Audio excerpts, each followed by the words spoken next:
Kylian Mbappe Lottin, you keep hating on him, you keep saying him is a dictator, but he will score and shut your mouth. What a game he has. Okay, first half में थोड़ा सा dicey था, थोड़ा नहीं बहुत खराब performance थी Mbappe की, बट द सेकंड हाफ क्या खेला है एम्बापे. जो ओलीजे ने उसको जो ओलीजे की बात करेंगे, जो एम्बापे को ओलीजे ने पास दिया था फर्स्ट गोल के लिए, अनबिलीवेबल पास. उसके थोड़ी ही पहले एक और पास दिया था जो एम्बापे ने मिस किया था. वो जो फर्स्ट गोल मिस किया था एम्बापे ने, उसके बाद से एम्बापे का जो गेम था वो सिर्फ ग्राफ जो ऊपर ही जा रहा था, ग्राफ एक बार भी नीचे नहीं आया.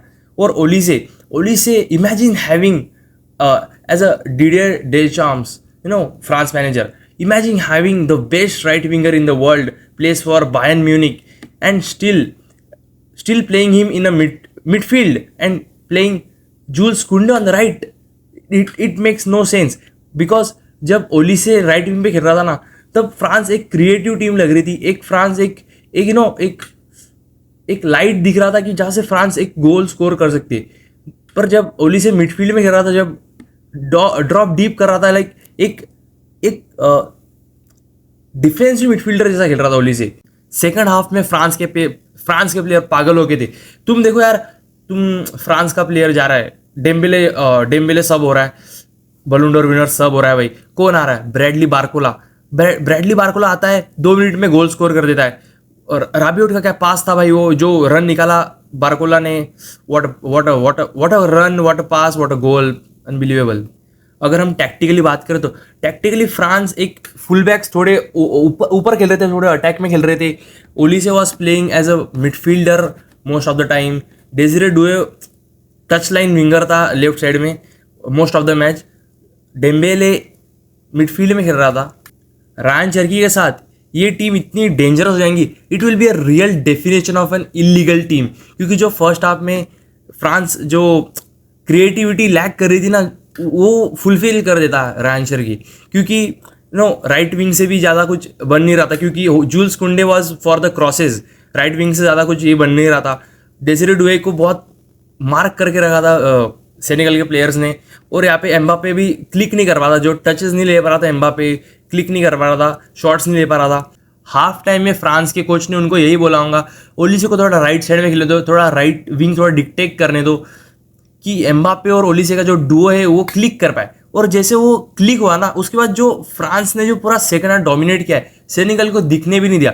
पर फर्स्ट हाफ में सेनेगल जो वेल स्ट्रक्चर्ड थी, जो डिफेंसिवली इतनी स्ट्रांग लग रही थी सेनेगल, वो सेकंड हाफ में कहीं भी दिखने नहीं मिला. क्योंकि पता है, फ्रांस अटैक बना रही थी, स्पेशली काउंटर्स बना रही थी. सेनेगल फर्स्ट हाफ में जो स्ट्रक्चर था, जो लो ब्लॉक था, उन्होंने ट्राई किया कि एक थोड़ा मिड ब्लॉक खेले और अटैक ट्राई करे और गोल्स मारना ट्राई करे. पैर पे खुलानी मार ली खुद के सेनेगल. और अगर हम प्लेयर्स की बात करें तो फर्स्ट हाफ में तो बात करने के लायक नहीं था कोई प्लेयर. तो सेकंड हाफ में बात करें तो डेजिरे डुए हो गया, then Barcola, Mbappe, then Rabiot again. ये प्लेयर्स जो थोड़ा खुल के खेले, थोड़ा क्रिएटिवली खेले.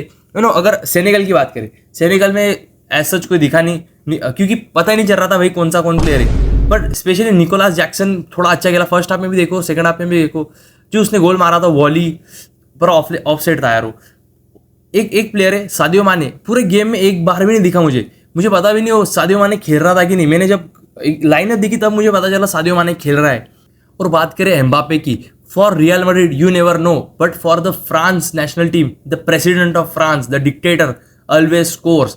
We are witnessing the greatest World Cup player in front of our eyes and we are not even realizing it. Okay, अगर हम बात करें फ्रांस नेशनल टीम की, तो ये टीम एक कंप्लीट टीम है and true definition of an illegal team. क्योंकि बेंच से तुम्हारे पास रायन शर्की आ रहा है, बारकोला आ रहा है, और अभी तो कांते नहीं आया, देन मार्कस तुराम भी था.